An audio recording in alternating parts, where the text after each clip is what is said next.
সুপ্রিয় দর্শক শ্রোতা, আমি নিজামুল হক বিপুল দেশবার্তা টক শো থেকে আপনাদের সবাইকে স্বাগত জানাচ্ছি। যে যেখান থেকে অনুষ্ঠান দেখবেন সবার প্রতি শুভেচ্ছা এবং শুভকামনা। প্রতিদিনই এটি বলি যে আমরা প্রতিদিন সন্ধ্যা 7টায় আপনাদের সামনে হাজির হই এই দেশবার্তা টক শোতে সমসাময়িক বিষয় নিয়ে, রাজনীতি, অর্থনীতি, মানবাধিকার, এই নানা সমাজের নানা অসঙ্গতি নিয়ে। এবং প্রতিদিন এটি প্রচারিত হচ্ছে সন্ধ্যা 7টায় ফেসবুক এবং ইউটিউবে, দেশবার্তা ইউটিউব চ্যানেলে। প্রিয় দর্শক, আপনারা যেখান থেকেই দেখবেন, আপনাদের প্রতি অনুরোধ মতামত দিবেন। আপনাদের মতামতকে আমরা গুরুত্ব দিই এবং আপনাদের পরামর্শকে আমরা গুরুত্ব দিই। প্রিয় দর্শক, আপনারা নিশ্চয়ই জানেন যে রাজনৈতিক অস্থিরতার মধ্যেই যাচ্ছে বাংলাদেশ। গত 16 মাস ধরে যে অস্থিরতা চলছে, আগামী নির্বাচন পর্যন্ত সেই অস্থিরতায় হয়তো সঙ্গ হবে বাংলাদেশের। কিন্তু সব মিলিয়ে মানুষ নির্বাচনমুখী হতে চায়। তারপরও নির্বাচন নিয়ে শঙ্কা আছে, দোলাচল আছে। কখনো নির্বাচন হবে এমনটা ভাবে সাধারণ মানুষের মধ্যে। দেখা যাচ্ছে নির্বাচন না হওয়ারও একটা প্রবণতা, শঙ্কা আছে। এর বাইরে আপনারা নিশ্চয়ই জানেন, বাংলাদেশের গণমাধ্যমগুলোতে আক্রমণ হয়েছে, বিশেষ করে প্রথম আলো টেলিস্টারে। তারপর থেকে সোচ্চার হয়েছেন অনেকেই। এ নিয়ে আমরা একটু আলোচনা করব, মানবাধিকার পরিস্থিতি নিয়ে আলোচনা করব। এই কারণেই যে দীপু চন্দ্র দাস ময়মনসিংহের ভালুকায়, আপনারা নিশ্চয়ই জানেন, তাকে পিটিয়ে আধমরা করে তারপর ঝুলিয়ে আগুন দিয়ে হত্যা করা হয়েছিল, পুড়িয়ে হত্যা করা হয়েছিল। এই ঘটনা সারা বিশ্বকে নাড়া দিয়েছে এবং এইটার প্রভাব প্রতিবেশী রাষ্ট্রেও পড়েছে। এইটা নিয়ে আমরা কথা বলতে চাই। এবং পুলিশ বলছে কোনো ধর্ম অবমাননার কোনো তথ্য তারা পায় নাই, প্রমাণ পায় নাই। কেন তাহলে দীপুকে ধর্ম অবমাননার নামে হত্যা করা হলো? এটা একটা বড় প্রশ্ন। আমরা কথা বলতে চাই, প্রিয় দর্শক, যে রাজশাহী বিশ্ববিদ্যালয় নিশ্চয়ই জানেন যে বিশ্ববিদ্যালয়ের যারা শিক্ষক কর্মচারী, তাদেরকে যারা বিগত সরকারের অনুসারী বা আওয়ামী লীগের অনুসারী, সরাসরি যদি বলি আওয়ামী লীগের অনুসারী, তাদেরকে তাড়িয়ে দেওয়া হচ্ছে। 6 দিন ইতিমধ্যে প্রত্যাগ করেছেন, জোরপূর্বক প্রত্যাগ করানো হয়েছে।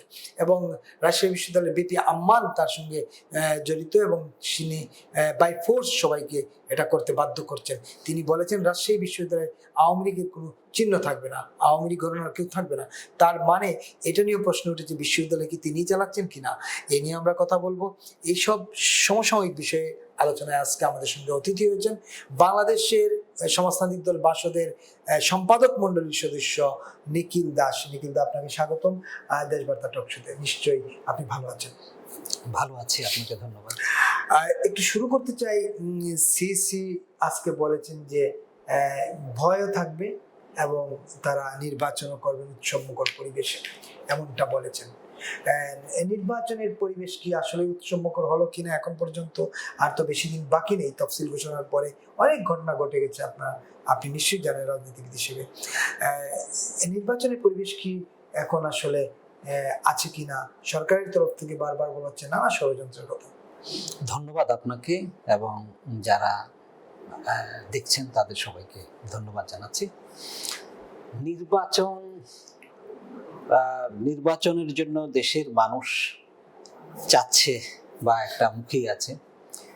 ফলে নির্বাচনের যখন তফসিল ঘোষণা করলো, দেশের মানুষ আশা করছে যে অন্তত পক্ষে তারা একটা ভালো, একটা সুষ্ঠু নির্বাচন, একটা ভয়হীন একটা পরিবেশে নির্বাচনে তারা অংশগ্রহণ করবে। কিন্তু আমরা একটা জিনিস দেখছি,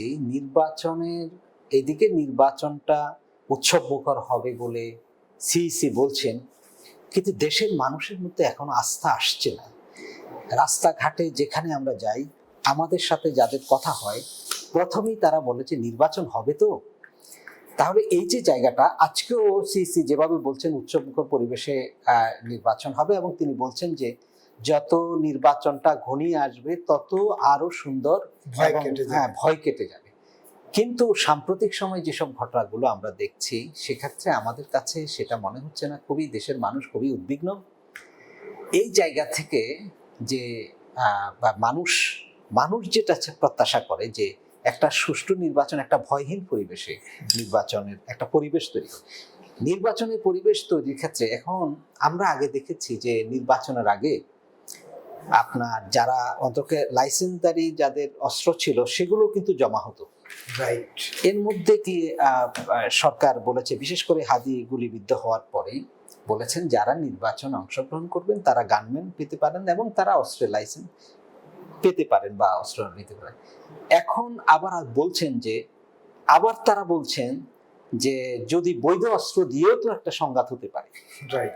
তার মানে বৈধ অস্ত্র নিয়েও যে সংঘাত হতে পারে এটা তো একটা বাস্তব। তাহলে এই যে পরিবেশ, সেটা তো ঠিক হবে বলে মনে হচ্ছে না।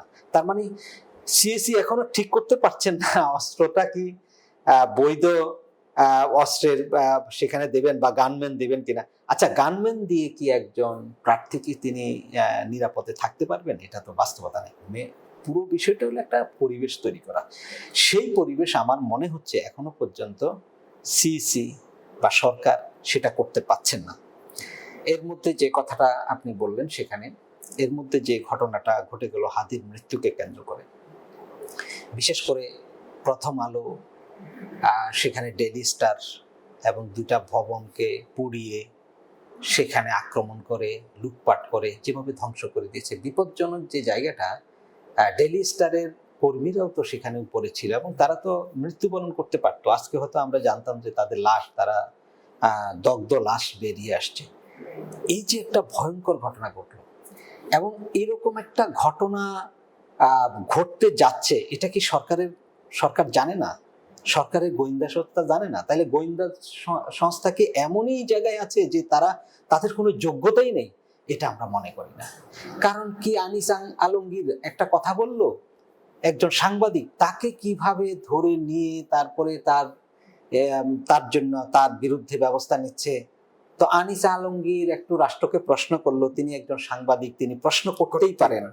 তিনি প্রশ্ন করলেন, এই প্রশ্নের জন্য তাকে যেভাবে ধরে নিয়ে গেল, 5 দিনের রিমান্ড দিল, এইটা যেমন দেখছি, তার সাথে সাথে এখানে গোয়েন্দা সংস্থার রিপোর্ট নাকি সরকার সেখানে পদক্ষেপ নিচ্ছে না, এইসব জিনিসগুলো একটা ধোঁয়াশাময়। মানুষ খুবই সন্দেহ করছে এখন, রাষ্ট্রকে, সরকারকেও মানুষ সন্দেহের চোখে দেখছে যে তার মানে কি এই বিষয়গুলো কি ঘটতে দিচ্ছে কিনা, এই বিষয়গুলো ঘটতে দিচ্ছে কিনা, এটা খুব একটা বিষয়।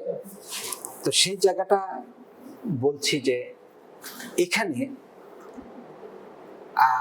যে ঘটনাটা ঘটিয়েছে, এই ঘটনাটা সংবাদপত্রের স্বাধীনতা, বাক স্বাধীনতা বা আমাদের গণতন্ত্রের জন্য অশনি সংকেত। এই অশনি সংকেতটা আজকে আমাদের জন্য খুবই বিপদ। শুধু তাই না, ছায়ানট, এখন প্রথম আলো, ডেইলি স্টার, অতীতের সরকারগুলোর সময় আমরা দেখেছি তারা কিন্তু কোনো সরকারের পক্ষে অবস্থান করে নাই। এর আগেও আমরা দেখেছি ছায়ানট স্রেফ একটা সাংস্কৃতিক আয়োজন করেন, তারা গান শেখান, তারা তো কোনো রাজনীতি সরাসরি করেন না। তাহলে ছায়ানটে আক্রমণ হলো কেন? উদিসি অফিসে আক্রমণ হলো কেন? এবং আমরা দেখেছি এটার সাথে জাহাঙ্গীরনগর বিশ্ববিদ্যালয়ের ছাত্র শিবিরের সাধারণ সম্পাদককে আমরা দেখেছি সে সরাসরি এসব বিষয়ে বক্তব্য রাখতে। আমরা দেখেছি যেখানে রাজশাহী বিশ্ববিদ্যালয়ের বিপি, ছাত্র শিবিরের বিশ্ববিদ্যালয়ের নেতা, তিনি সরাসরি তার বক্তব্যে এটা বলেছেন যে প্রথম আলো, ডেইলি স্টার এবং উদিসি এবং সবগুলোর কথা বলেছেন। এই যে তারা বলেছেন, আজকে তারা আবার বিবৃতি দিয়ে বলেছেন যে এটা আমাদের হলো স্লিপ অফ টাং। এটা তো স্লিপ অফ টাং হতে পারে না। আমরা কোনটা স্লিপ অফ টাং হতে পারে এবং কোনটা পরিকল্পিত বোঝাচ্ছে? তার মানে যারা এই বক্তব্য দিয়েছে, এখনো কেন গ্রেপ্তার করা হলো না এদেরকে? আপনি ডেইলি স্টার এবং প্রথম আলোকে কেন্দ্র করে যাদেরকে গ্রেপ্তার করছেন, ইতিমধ্যে 17 জন গ্রেপ্তার করছেন, সেই গ্রেপ্তারের মধ্যে দিয়ে, গ্রেপ্তারে তো এখন যারা উস্কানি দিয়েছে তাদেরকে তো প্রথমে আপনি গ্রেপ্তার করবেন। তাহলে রাজশাহী বিশ্ববিদ্যালয়ের ছাত্র শিবিরের নেতাকে গ্রেপ্তার করবেন, জাহাঙ্গীরনগর বিশ্ববিদ্যালয়ের ছাত্র শিবিরের নেতাকে গ্রেপ্তার করবেন, আপনি তো তা করলেন না। আপনি যারা চুরি করেছে, যারা ওখান থেকে জিনিসপত্র নিয়ে গেছে, আপনি তাদেরকে ধরলেন, ওকে, তাদের অবশ্যই তাদের বিচার হওয়া উচিত। কিন্তু যারা উস্কানি দিচ্ছে তাদেরকে ধরছেন না। এই লোকগুলোকে যারা পাঠিয়েছে এবং দেশের বাইরেও যারা উস্কানি দিচ্ছে তাদের বিরুদ্ধে তো আপনার কোনো বক্তব্য নাই।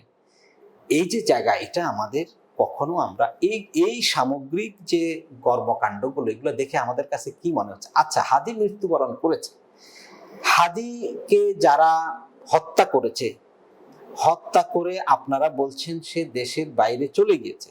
কেমনি দেশের বাইরে চলে যেতে পারলো?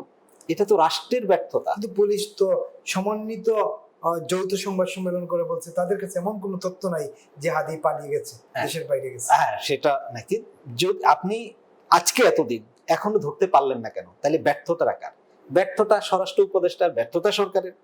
এখন প্রশ্ন হলো, সরকারের ব্যর্থতা তাদের উচিত ছিল তো সেই সরকারের বিরুদ্ধে তাদের কথা বলা, স্বরাষ্ট্র উপদেষ্টার বিরুদ্ধে কথা বলা। তা না করে তারা ছায়ানটে আগুন দিতে গেল, তারা উদিসিতে আগুন দিতে গেল, তারা ডেইলি স্টার এবং প্রথম আলো তারা পুড়িয়ে দিল। তার মানে তাদের উদ্দেশ্য কি? এবং আরেকটা ভিডিও আপনি দেখেছেন কিনা আমি জানি না, যে যেই দিন বিশেষ করে মানিক মিয়া ইবনিয়তে জানাজা হলো, জানাজার পরে রাজশাহী বিশ্বের যে আম্মানের কথা বললেন আপনি, সে খুবই আলোচিত এখন তার নেতিবাচক কর্মকাণ্ডের কারণে। সে রাজশাহী বিশ্ববিদ্যালয়ের ছাত্র সংসদের জিএস সালাউদ্দিন আম্মান, সে আম্মান শো তারা নাচছে এবং একটা ভিডিও দেখেন, অনেকে মজা করে বলছে তারা নাচানাচি করছে।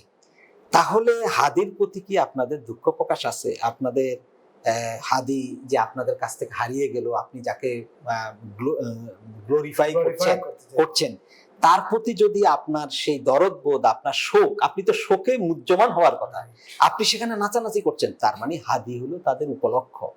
হাদির হত্যাকাণ্ডকে কেন্দ্র করে তারা তথাকথিত বিপ্লব সাধন করার একটা পরিকল্পনা আছে। ফলে আমরা যখন দেখি হাদির জানাজার শেষে, তখন দেখছি এই যে মাদ্রাসার ছাত্রদেরকে নিয়ে আসছে, সারা দেশ থেকে জামাত শিবিরের লোকজনকে নিয়ে আসছে, সেখানে তারা সংসদ ভবন দখল করার দিকে দৌড়াচ্ছে। সেনাবাহিনী না থাকলে তো সংসদ ভবনে ঢুকে পড়তো। তাহলে এই যে ব্যাপার, এই যে তথাকথিত বিপ্লবের কথা বলে এরা যে আয়োজনটা যেটা করছে, এর থেকে বোঝা যায় এটা একটা ভয়ঙ্কর ঘটনা।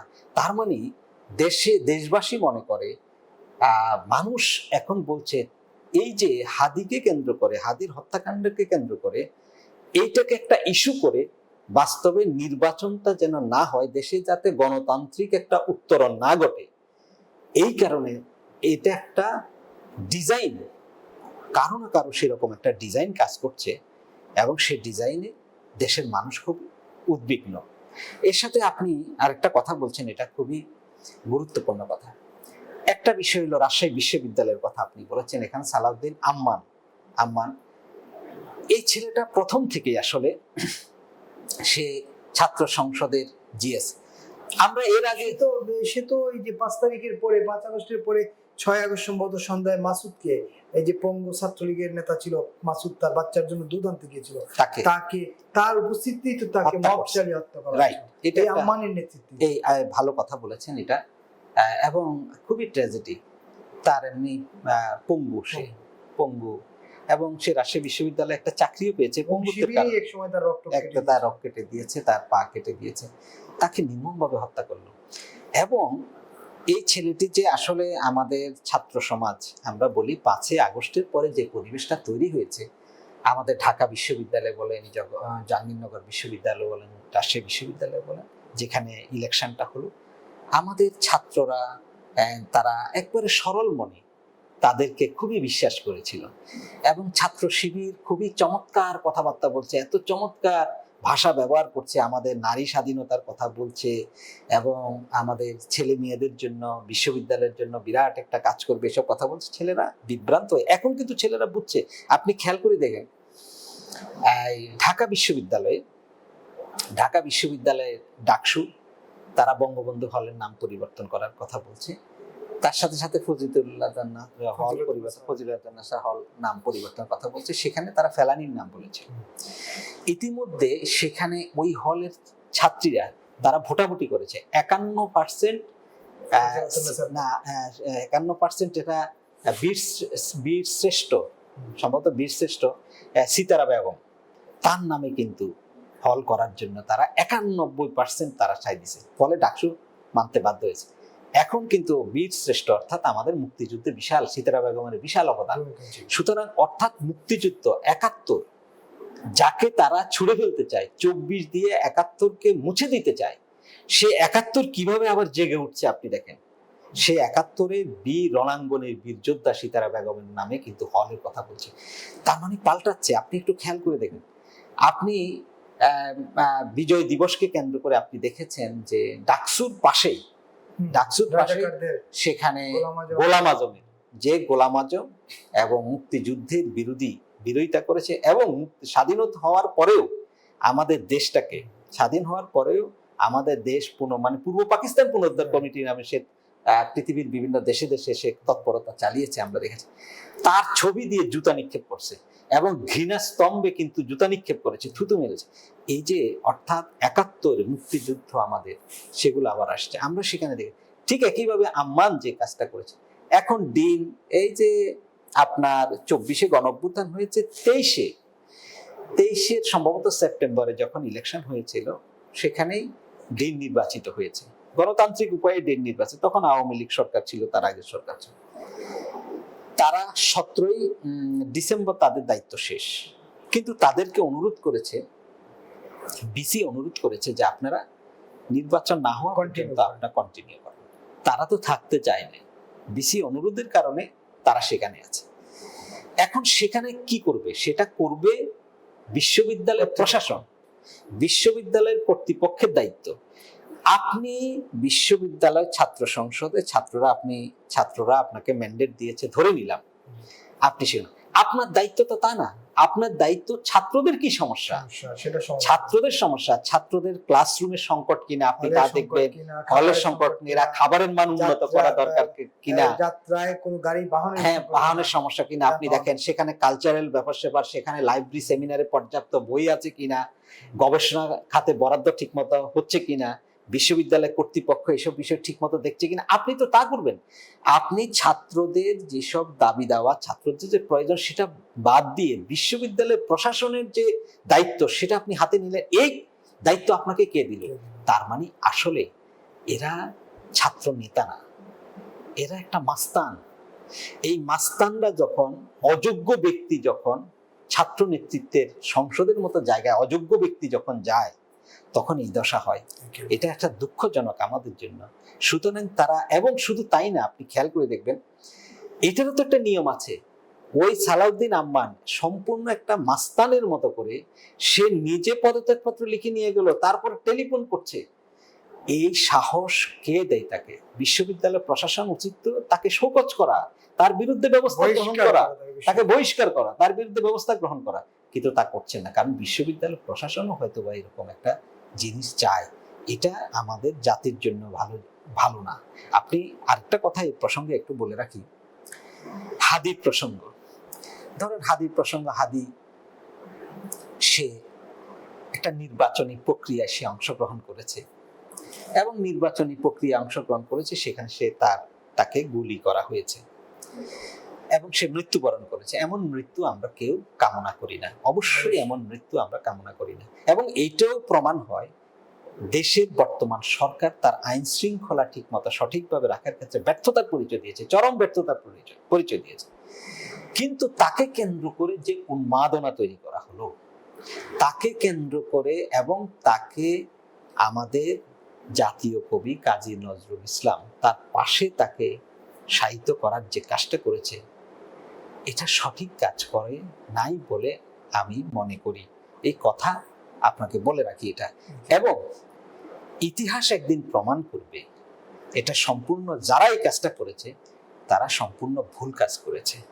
কারণ এই হাদি তার মৃত্যুকে অবশ্যই, এবং তার খুনিদের গ্রেফতার করে দৃষ্টান্তমূলক শাস্তি দেয়া হোক, সেটা কামনা করে, সেটা দাবি জানিয়ে আমি শুধু এটা বলি, সে হাদি ও তার ভাষা, যেসব নোংরা ভাষা, যেসব বিষয়গুলো সে করেছে, এই যে আজকে জাতি ইয়াং জেনারেশন শিখবে নেতৃত্বের কাছ থেকে। নেতৃত্ব যদি নোংরা ভাষা প্রয়োগ করে, যেসব ভাষাগুলো প্রয়োগ করেছে, এটা একজন নেতৃত্বের ক্ষেত্রে এটা হতে পারে না।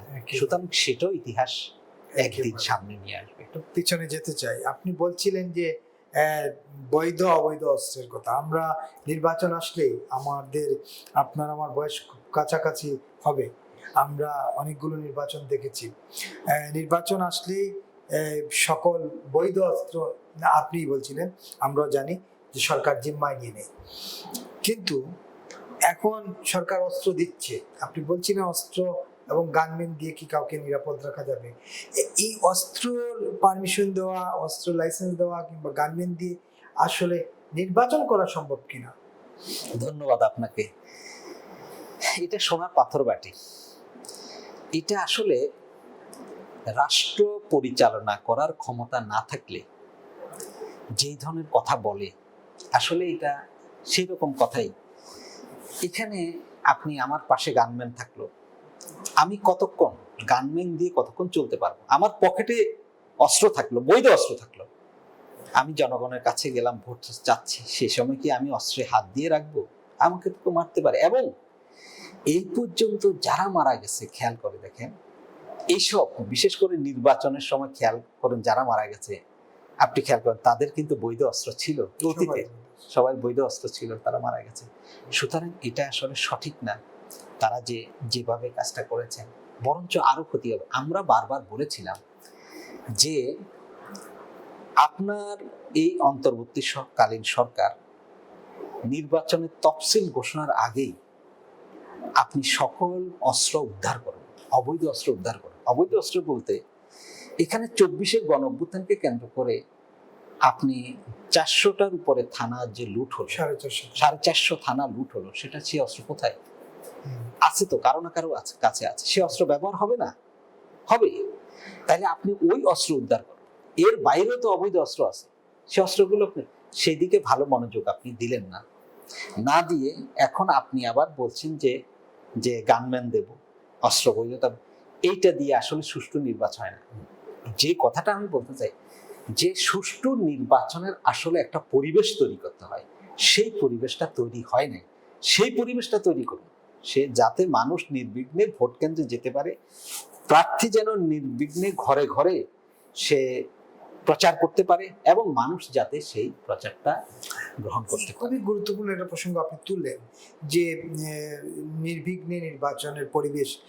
আপনার কাছে মনে হচ্ছে কি আসলে আইন শৃঙ্খলা পরিস্থিতি যেভাবে সরকার দাবি করছেন, স্বরাষ্ট্র উপদেষ্টা বা সরকার অন্যান্য উপদেষ্টা দাবি করছেন আইন শৃঙ্খলা পরিস্থিতি তাদের কন্ট্রোলে, আজকে সিসি বললেন, এবং সিসি একবার এক এক সময় কথা বলছেন, তিনি তফসিল ঘোষণা করলেন, তারপর দিন হাদি যেদিন গুলিবিদ্ধ হলো বললেন তার মাথায় বাস পড়ছে, তার একদিন পরে তিনি বললেন এরকম 1-2টা ঘটনা ঘটতেই পারে, এইটা বিচ্ছিন্ন ঘটনা। তো আসলেই কি আইন শৃঙ্খলা পরিস্থিতির উন্নতি হলো দেশে? সিসি যে কথাটা বলছেন, এরকম যে একটা ঘটনা ঘটতে পারে, এটা বড় কিছু না। এটা আসলে সিসির পক্ষে বলা উচিত হয়নি। এই কথাটা বলা মানে কি, অর্থাৎ এটাকে আপনি একটা সাধারণ কাজ হিসেবে দেখলেন, একটা সাধারণ ঘটনা হিসেবে দেখলেন। এটা কিন্তু সাধারণ ঘটনা না। ছোট্ট একটা ঘটনা ঘটলো, এটা সাধারণ ঘটনা না। আপনি অর্থাৎ এখনকার যে পরিবেশ, আপনার এই যে ঘটনাগুলো ঘটলো, এই ঘটনা আরো বড় ধরনের ঘটনা ঘটতে থাকবে, এবং আজকেও আরো 2-1টা ঘটনা ঘটছে, এই ধরনের ঘটনা ঘটতে থাকবে। নির্বাচনের জন্য যে পরিবেশ প্রয়োজন, এখনো পর্যন্ত সেই পরিবেশ তৈরি করতে পারে নাই। এটা হলো মনে করি আমি। যদি সময় থাকে আমি আরেকটা বিষয় নিয়ে আপনাকে একটু বলি, সেটা হলো আমি দীপু দাসের কথা, দীপু দাসের প্রসঙ্গে আসবো। আচ্ছা, এই প্রসঙ্গে আসবো, তার আগে আমি আপনি বলতে চাচ্ছিলাম, আমি একটা প্রশ্ন করতে চাচ্ছিলাম, আপনি বলেন নির্বাচনের পরিবেশ নেই, আবার সরকার বলছে এটা মহোৎসব হবে, আপনিও একটু আগে বলছিলেন যে একটা উৎসবমুখর নির্বাচন। এই যে বৃহৎ একটা জনগোষ্ঠীকে বাদ দিয়ে কি উৎসবমুখর নির্বাচন সম্ভব কিনা, একটা বা সেই পরিবেশ তৈরি হবে কিনা? একটা বিষয় হলো, একটা লড়াই, একটা মুভমেন্ট হতে পারে, রাষ্ট্র ক্ষমতায় যারা থাকে তার বিরুদ্ধে আন্দোলন হবে, লড়াই হবে। 24-এও একটা গণঅভ্যুত্থান হয়েছে, একটা সরকারের পতন ঘটেছে। এর আগেও আমরা লড়াই করেছি। এর আগে সরকারগুলো সবসময় যে একটা শান্তিপূর্ণ পথে নির্বাচনের মধ্যে দিয়ে যে ক্ষমতা চলে গেছে এমন তো না। 90-এও আমরা অভ্যুত্থান করেছি, গত 30 বছরে তো আমরা এটা হচ্ছে গণ অভ্যুত্থান করেছি, কিন্তু গণ অভ্যুত্থান করার পরে সেই আমরা দেখেছি না আশা সরকার সেখানে নির্বাচনে অংশগ্রহণ করেছে। নির্বাচনটা না, যতগুলো ফোর্স একটা দেশে আছে, অর্থাৎ আপনার মতাদর্শের 5টা মানুষও যদি থাকে, আপনিও সেখানে ওই 5টা মানুষের ভোট প্রত্যাশা করতে পারেন। আপনিও জনগণের কাছে বলতে পারেন যে আমাকে একটু ভোট, আমি ক্ষমতায় ছিলাম, আমাকে গণ অভ্যুত্থানের মধ্যে দিয়ে আমি ক্ষমতাচ্যুত হলাম, হতে পারি আমি, বা আমি ভোটের মাধ্যমে পরাজিত হলাম, হতে পারি আমি। কিন্তু আমার তো একটা, যখন আপনি একটা তো বুর্জুয়া রাষ্ট্র, পুঁজিবাদী রাষ্ট্রের আপনি গণতন্ত্র কি, গণতন্ত্র আরো বহু জিনিস আছে, গণতন্ত্রের মধ্যে নির্বাচন তো খুব গুরুত্বপূর্ণ ফ্যাক্টর। তাহলে নির্বাচনে যতগুলো ফোর্স আছে একটা দেশে, সমস্ত ফোর্স আপনি নির্বাচনে অংশগ্রহণ করবে, এটাই স্বাভাবিক। তাইলে আপনারা কেউ কেউ প্রশ্ন তোলে অমুক করা যাবে না, তমুক করা যাবে না, তারপরে তার অফিসে আগুন জ্বালিয়ে দিবেন, তারপর অমুক করবেন, এটা তো হতে পারে না। আপনার সেই রকম একটা পরিবেশ আপনি তৈরি করে নির্বাচনে সবাই অংশগ্রহণের ভিত্তিতে আপনি একটা নির্বাচন করবেন, সেই নির্বাচনটা হবে। আর নির্বাচন করতে গেলে আপনার সেখানে পক্ষে বিপক্ষে বিভিন্ন রকম কথা বলবে, সেটা কোনো সমস্যা না। ভোটারকেই তো রায় দেওয়ার সিদ্ধান্ত হ্যাঁ, দেওয়া উচিত। ভোটারকে আপনি দেবেন। এখন আপনি সেটা করেন নাই। আবার যে নির্বাচনী প্রক্রিয়াটা আপনি শুরু করেছেন, সেই নির্বাচনী প্রক্রিয়ার মধ্যেও আপনি একটা বলতে পাচ্ছেন না যে একটা, আপনি বলছেন জনগণ বিশ্বাস করতে পারছেন একটা সুষ্ঠু নির্বাচন হবে বা একটা ধরেন শান্তিপূর্ণ নির্বাচন হবে। যেমন এখন তো সারা দেশে, আমি বলে রাখি, এখন তো ধরেন আপনার ওই যে নমিনেশন পেপার তোলার সময় আমাদেরও বিভিন্ন আমাদের পার্টিরও নমিনেশন তুলছে, কিন্তু তারা নমিনেশন পেপার তোলার সময় বারবার প্রশ্ন করছে নির্বাচন হবে তো, এবং তাদের সাথে যে জনগণ যাচ্ছে তারাও বলছে যে আচ্ছা নির্বাচন হবে তো। তাহলে এটা তো অতীতে তো আমরা আরো অনেক ইলেকশন করছি, এরকম তো ছিল না। এটা তো আপনার ব্যর্থতা, সিইসি হিসেবে আপনার ব্যর্থতা। তাহলে আপনি সেই পরিবেশটা তৈরি করুন। আমরা চাই একটা সুষ্ঠু গ্রহণযোগ্য নির্বাচন, এবং সেই নির্বাচনে যাতে মানুষ সেখানে তার রায়টা দেয়, একটা গণতান্ত্রিক প্রক্রিয়া আসুক। কারণ গণতান্ত্রিক প্রক্রিয়ায় দেশটা যদি না হয়, তাহলে এই মবতন্ত্র দিয়ে কতদিন আপনি মবকে এত জাস্টিফাই করেছেন, রাষ্ট্রপক্ষ থেকে জাস্টিফাই করেছেন, আর মবতন্ত্র হতে হতে আজকে কোন জায়গায় চলে গেছে একেবারে সেটা একটা আমাদের সংবাদপত্রের উপরে পর্যন্ত, আমাদের বাক স্বাধীনতার উপরে, এবং জ্বলন্ত পুড়িয়ে মেরে ফেলার জায়গায় যেখানে আসছে। একেবারে আপনি জ্বলন্ত পুড়িয়ে মারা ঘটনা। হাদি যখন মারা গেলেন, হাদিকে মহান করার একটা চেষ্টা করা হলো রাষ্ট্রের পক্ষ থেকে। হাদি এমন কোন নেতা ছিলেন বলে আমি জানি না, এবং এই যে কথিত কোটা আন্দোলন, বৈষম্য আন্দোলন বা অভ্যুত্থান যাই বলি না কেন, সেখানেও তাকে আমরা দেখি নাই কোনো সমন্বয় বা সিনারিতে, কোনো ফর্মেটেই তাকে আমরা ফ্রন্টে দেখি নাই। কিন্তু তাকে মহান করার চেষ্টা সরকার করলেন। বাট একই দিনে দীপুচন্দ্র দাস, যিনি একজন শ্রমিক, তাকে যেভাবে পিটিয়ে আধমরা করে তারপর ঝুলিয়ে হত্যা করে আগুন দিয়ে পুড়িয়ে মারা হলো, এটা কোন দেশে, কোন মানবাধিকারের মধ্যে পড়ে? ধন্যবাদ আপনাকে। এটা খুবই বেদনাতুর ঘটনা। আমি বেশ কিছু মানুষকে জানি যাদের সাথে কথা বলেছে। যেমন কালকে আমি একজনের সাথে কথা বলছি, তিনি বলছেন যে 2 দিন আমি খেতে পাচ্ছি না কিছু, আমি ঘুমাতে পাচ্ছি না। একটা সাধারণ মানুষ, ঘুমাতে পাচ্ছি না কেন? একটা মানুষকে এইভাবে পিটিয়ে হত্যা করে তার লাশটা গাছের সাথে ঝুলিয়ে আগুন জ্বালিয়ে দিবে, কি বর্বরতা! মানে অসংখ্য গৃহিণী, অসংখ্য সাধারণ মানুষ, শিশু এবং কিশোর, ওদের মধ্যে একটা ট্রমাটাইজড হয়ে যাচ্ছে এই ঘটনাটা। কারণ এটা ফেসবুকে ব্যাপকভাবে আসছে।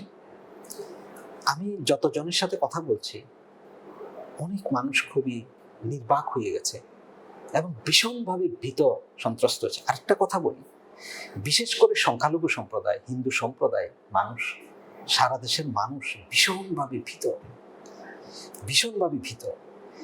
যে কাউকে যে কোনো সময় রাস্তায় দাঁড়িয়ে তাকে হঠাৎ ধর্ম অবমাননার কথা বলে বা এটা ওইটা বলে তাকে মেরে ফেলা যায়। এবং যারা ভদ্র মানুষ, যারা সাধারণ সহজ সরল মানুষ, সাধারণ একটা লাইফ চায়, তারা আগে পাশে কোথাও নাই, সেই মানুষগুলো বলছে রাস্তায় বেরোতে আমার ভীষণ ভয় লাগছে, আমাকেই তো কিছু বলে। বা এই সমাজে চলতে গেলে মানুষের সাথে অনেক ধরনের বিরোধ হয়, ব্যবসা করতে গেলে বিরোধ হয়, জমি জায়গা সংক্রান্ত বিরোধ হয়, যে কেউ তো আমাকে মব লাগিয়ে দিয়ে আমাকে এইভাবে মেরে ফেলতে পারে। আমার স্বাভাবিক মৃত্যু আমি চাই, আমি তো এমন মৃত্যু চাই না। ওই যে একসময় নির্মল সেন বলছে স্বাভাবিক মৃত্যু গ্যারান্টি চাই, আজকে স্বাভাবিক মৃত্যু গ্যারান্টি হচ্ছে না। এখন যে জায়গাটা বলি, একটা কথা আপনাকে বলি, র‍্যাব তো বলেছে আসলে ধর্ম অবমাননার কোনো ঘটনা ঘটেনি। আচ্ছা, এখন এরকম একটা ওই শ্রমিকটা যে দীপু যে তার সাথে কাজ করে, তাদের সাথে তার বিরোধকে কেন্দ্র করে যখন এই ঘটনাটা তৈরি হলো, একটা ফ্যাক্টরি, সেখানে ফ্যাক্টরি শ্রমিক, সে সে ফ্যাক্টরির কর্মকর্তারা তাকে মবের কাছে কিভাবে ঠেলে দিল, তাকে তো পুলিশের হাতে দিল, তাকে মবের কাছে ছেড়ে দিল। এক, এই মব তাকে নিয়ে পুড়িয়ে ফেললো, মেরে পুড়িয়ে ফেললো। এখন এই মবের মনস্তত্ত্ব তৈরি করলো কারা? আমি এখানে স্পষ্টভাবে বলতে চাই, যেটা হলো ধর্মের নামে, ধর্মীয় আলোচনার নামে বা ওয়াজ মাহফিলের নামে বাংলাদেশে একটা গোষ্ঠী তৈরি হয়ে গিয়েছে, যারা জাতি বিদ্বেষ, ধর্ম বিদ্বেষ, ঘৃণা চড়াচ্ছে এবং প্রতিহিংসা সেখানে তৈরি করছে। ফলে ধর্ম বিদ্বেষ, ধর্মীয় যে ঘৃণা ছড়াচ্ছে, এটা একটা পরিবেশ তৈরি করছে সাধারণ মানুষের মধ্যে। সুতরাং যারা প্রত্যক্ষভাবে দীপুকে পিটিয়ে হত্যা করলো তারা যেমন অপরাধী, তারা আগুন জ্বালিয়ে তাকে পুড়ে ফেললো তারা যেমন অপরাধী, তার থেকেও অনেক বড় অপরাধী হলো যারা বিভিন্ন ধর্মীয় আলোচনার নামে ঘৃণা ছড়িয়ে দিচ্ছে। কারণ তাদের উস্কানিতে এই সাধারণ মানুষদের মধ্যে প্রবল ধর্মীয় হিংসা তৈরি হয়েছে। আমাদের দেশটা তো এমন না। আমাদের দেশে হিন্দু, মুসলিম, বৌদ্ধ, খ্রিস্টান এবং হিন্দুদের মধ্যে উঁচু বর্ণ, নিচু বর্ণ, মুসলিমদের মধ্যে কাদিয়ানি আছে, এখানে শিয়া, সুন্নি সব বিভিন্ন সম্প্রদায়ের মানুষ তো মিলমিশ করে মানুষ চলতো, মানুষের মধ্যে এরকম ভেদাভেদ ছিল না। তাহলে এই যে ভেদাভেদটা তৈরি করছে একটা চিহ্নিত গোষ্ঠী, সেই গোষ্ঠীকে অবাধে আপনি এসব বলার সুবিধা দিবেন এবং তারা কোটি কোটি টাকা এটা দিয়ে কোটি কোটি টাকা তারা ইনকাম করবে, দেশের বাইরে বাড়ি গাড়ি করবে, তাদের সবকিছু করবে, তাদের জন্য এই ব্যবস্থা করে দিবেন। এই যে ঘৃণা, এই যে ধর্মীয় আলোচনার নামে যেসব ঘৃণা ছড়াচ্ছে, তাদেরকে তো আপনি অ্যারেস্ট করছেন না, তাদের বিরুদ্ধে তো ব্যবস্থা গ্রহণ করছেন না। তাদেরকে আইনের আওতায় আনা উচিত, তাদেরকে অ্যারেস্ট করা উচিত। তার সাথে সাথে এই ঘটনা ঘটানোর সাথে যারা যুক্ত তাদেরকে দৃষ্টান্তমূলক শাস্তি দেওয়া উচিত। এবং এই ঘটনাকে কেন্দ্র করে দেখেন, এত বড় ঘটনা ঘটলো, সরকারের দিক থেকে কি পদক্ষেপ? এখন কয়েকজনকে তারা গ্রেপ্তার করলো, কিন্তু এইরকম একটা নিরীহ একটা শ্রমিককে এভাবে পিটিয়ে হত্যা করলো, কত বড় মানবাধিকার লঙ্ঘন! এটার এই সরকারের কর্তা ব্যক্তিরা, তাকে নিয়ে তো কোনো বক্তব্য দিতে আমরা দেখলাম না। প্রধান উপদেষ্টার উচিত ছিল তো তাকে নিয়ে তার বক্তব্যটা দেয়া। এখন হাদিকে কেন্দ্র করে আপনারা যা করেছেন, যেভাবে তাকে তুলেছেন, আসলে তাকে সেই জায়গায় তোলার মতো তো সে না। যতটুকু তার জন্য আপনারা করেন নাই, আপনাদের নিজেদের জন্যই তাকে ওই জায়গায় আপনারা তুলেছেন। আর এত বড় একটা মানবাধিকার লঙ্ঘন হলো। এবং শুধু এই ঘটনাটা না, এইটাকে নিয়ে সারা দেশের গণতন্ত্রকামী মানুষ এবং সংখ্যালঘু সম্প্রদায়, তাদের মধ্যে যে ট্রমাটাইজড, যে একটা ট্রমার একটা পরিবেশ তৈরি করে দিলেন। কত বড় জঘন্য! আমাকে কেউ হত্যা করলো, এটা এক জিনিস, আর আমি হত্যার আশঙ্কায় আছি, আমি আক্রান্ত হব আশঙ্কা আছে, এটা আরো ভয়াবহ। এটা মৃত্যুর আগেও অসংখ্যবার মৃত্যুবরণ করতে হয়। এইরকম একটা স্বাভাবিক জীবনকে বাধাগ্রস্ত করছে। সুতরাং এটা খুবই ভয়ঙ্কর। এবং আপনি দেখবেন এই ঘটনার পাশাপাশি লক্ষ্মীপুরে, আপনার পাশের জেলায় লক্ষ্মীপুরে যে শিশুটি আয়শা, তালা মেরে মেরে ফেলা হলো। মানে এগুলো একেবারেই মানুষের পৈশাচিকতার প্রকাশ কিনা, মানুষ কি আর পিশাচ হয়ে যাচ্ছে কিনা, ছোট করে যদি একটু বলেন। এই যে মানুষের দেশে যখন গণতান্ত্রিক পরিবেশ তৈরি হয়, দেশে যখন মুক্ত বুদ্ধির চর্চা হয়, দেশে যখন ধরেন আপনার সত্যিকারের শিক্ষা, যেগুলো হলো যেমন মানুষের মধ্যে ভ্রাতৃত্ববোধ ডেভেলপ করে, কিন্তু আমাদের এখন এডুকেশনের মধ্যে এই ধরনের ধর্মীয় কূপমণ্ডূকতা যখন সমাজের মধ্যে আপনি ছড়িয়ে দেন, যখন সমাজের মধ্যে অসহিষ্ণুতা আপনি ছড়িয়ে দেন, তখন এরকম একটা পরিবেশ তৈরি হয়। আমাদের সমাজটা ভীষণভাবে অসহিষ্ণু হয়ে পড়ছে। এবং এই মানুষগুলো, একটা শিশু যখন জন্মগ্রহণ করে, সে সব সন্ত্রাসী হয় না, সে তো ধর্মবিদ্বেষী হয় না, বা সে তো এরকম হয় না, সে তো হিংসাত্মক হয় না, তাকে এখানে হিংসাত্মক তৈরি করা হয়।